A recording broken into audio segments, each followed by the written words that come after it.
Hello বন্ধুরা, আমি তোমাদের কৌশিক স্যার কেটিসি এক্সক্লুসিভের নতুন একটি ভিডিও নিয়ে তোমাদের সামনে উপস্থিত হয়েছি। আজকে ইংরেজি গ্রামারের একটি নতুন ভিডিও নিয়ে এসেছি। সেখানে আমরা দেখব যে ইংরেজিতে ওয়াজ ওয়্যার এবং হ্যাড এই দুটি কোথায় কোথায় বসে। ওয়াজ ওয়্যার কথার অর্থও কিন্তু আমরা জানি ছিল, এবং হ্যাড কথার অর্থও আমরা জানি ছিল। অর্থাৎ ছিল অর্থে ওয়াজ ওয়্যার এবং হ্যাড দুটোই ইউজ হয়। কোন কোন ক্ষেত্রে আমরা ওয়াজ ওয়্যার ব্যবহার করব আর কোন কোন ক্ষেত্রে আমরা হ্যাড ব্যবহার করব, চলো আজকে আমরা এক্সাম্পল সমেত একেবারে দেখে নিই। তাহলে প্রথমেই আমাদের দেখো লেখা রয়েছে ওয়াজ ওয়্যার, অর্থাৎ ছিল। ছিল, ছিলে বা ছিলাম এই অর্থে কিন্তু ওয়াজ বা ওয়্যার ব্যবহার করা হয়। তবে ওয়াজ ওয়্যার ব্যবহার করতে গেলে মনে রাখবে যে কোনো কিছুর অবস্থা, অর্থাৎ কোনো কিছুর অবস্থা, অবস্থান, অবস্থা কথার অর্থ হচ্ছে স্টেট, অবস্থান অর্থাৎ পজিশন, এবং তার পরিচয়। যদি অবস্থা কোনো কিছুর বা কোনো কিছুর অবস্থান বা পরিচয় এগুলো বোঝায়, তাহলে সেক্ষেত্রে আমরা ওয়াজ বা ওয়্যার যাই থাক না কেন সে ক্ষেত্রে আমরা ছিল ব্যবহার, অর্থাৎ অর্থে ওয়াজ বা ওয়্যারটা কিন্তু আমরা করব।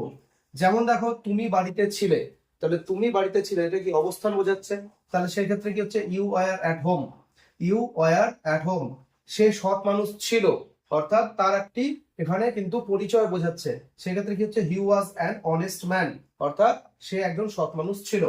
সে আমার বন্ধু ছিল, তাহলে হি ওয়াজ মাই ফ্রেন্ড। এক্ষেত্রে কি হচ্ছে ওয়াজ বসছে, অর্থাৎ ছিল অর্থে অবস্থা, অবস্থান বা পরিচয় যদি এটা বোঝায়, তাহলে সেক্ষেত্রে কিন্তু আমরা ওয়াজ বা ওয়্যার বসাবো।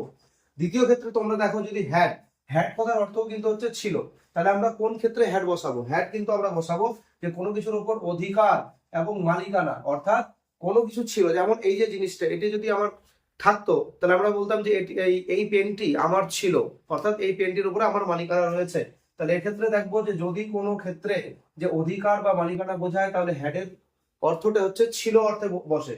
যেমন আমার একটি মোবাইল ছিল, তাহলে আমার একটি মোবাইল ছিল, মোবাইলের উপরে আমার কি রয়েছে? অধিকার রয়েছে। তাহলে আই হ্যাড আ মোবাইল।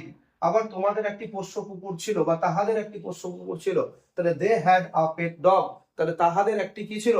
পোষ্য ছিল। তাহলে সেখানেও ছিল অর্থে কিন্তু হ্যাড বসছে।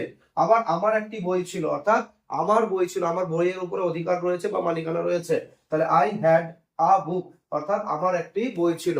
তাহলে একদম স্পষ্ট যে তোমাদের মনে রাখবে যে কোনো কিছুর অবস্থা, অবস্থান বা পরিচয় এই ক্ষেত্রে যদি ছিল অর্থ বোঝায়, তাহলে আমরা কিন্তু ইংরেজিতে ওয়াজ এবং ওয়্যার বসাবো।